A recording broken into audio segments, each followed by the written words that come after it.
संजय सिंह के तो पासपोर्ट आपने जब्त किए हैं, एक एक सांसद के पासपोर्ट आपने जब्त किए हैं। इन डकैतों के पासपोर्ट क्यों नहीं जब्त किया आपने?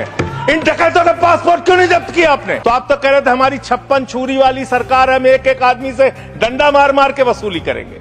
मोदी जी के राज में 9,000 करोड़ रुपए लेके विजय माल्या भाग गया, 20,000 करोड़ रुपए के लेके नीरव मोदी, मेहुल चौकसी भाग गया, 6,000 करोड़ रुपए लेके नितिन संदेशरा भाग गया, 2,500 करोड़ रुपए लेके ललित मोदी भाग गया। ये बड़े बड़े जो हजारों करोड़ रुपए के लुटेरे थे, हिंदुस्तान से भगाया किसने इनको? आपने भगाया।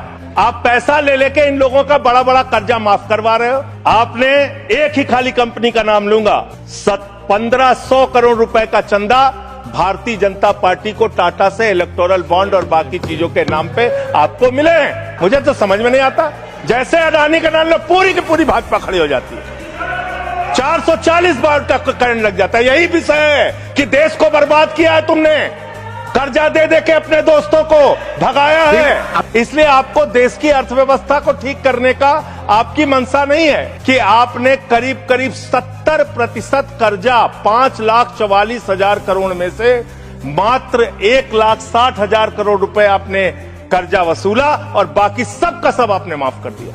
ये तो बड़ी अच्छी स्कीम है आपकी, बहुत अच्छी स्कीम है। यही स्कीम आप किसानों के लिए लाइए, यही स्कीम आप मजदूरों के लिए लाइए, रेहड़ी पटरी वालों के लिए लाइए, छात्रों के लिए लाइए, छोटे दुकानदारों के लिए लाइए और कहिए कि अगर 1 लाख रुपए किसी किसान का बाकी रहेगा, 30,000 रुपए दे दे, उसका बाकी कर्जा माफ। कहिए कि अगर 1 करोड़ रुपए किसी दुकानदार का, छोटे व्यापारी का माफ रहेगा, बकाया रहेगा, उससे 30 लाख रुपए लेके 70 लाख रुपए माफ। क्योंकि यही काम तो किया है आपने।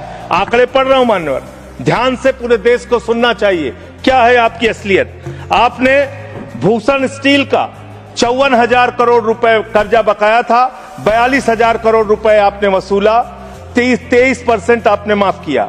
एसआर का, भूषण स्टील का 57,000 करोड़ रुपए बकाया था, 35,000 करोड़ वसूला, 38% आपने माफ किया। 8,000 करोड़ रुपए ज्योति स्ट्रक्चर्स का बकाया था, 55% आपने माफ किया। 91,000 करोड़ जीएचएफएल का बकाया था, 60% आपने माफ किया। भूषण पावर का 48,000 करोड़ रुपए बकाया था, 19,000 करोड़ रुपए वसूला, 60% माफ किया।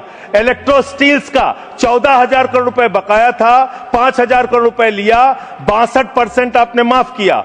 मोनेट इस्पात का 11,500 करोड़ रुपए बकाया था, 2,800 करोड़ रुपए वसूला, 75% कर्जा आपने माफ किया। एमटेक का 13,500 करोड़ रुपए बकाया था, 2,700 करोड़ रुपए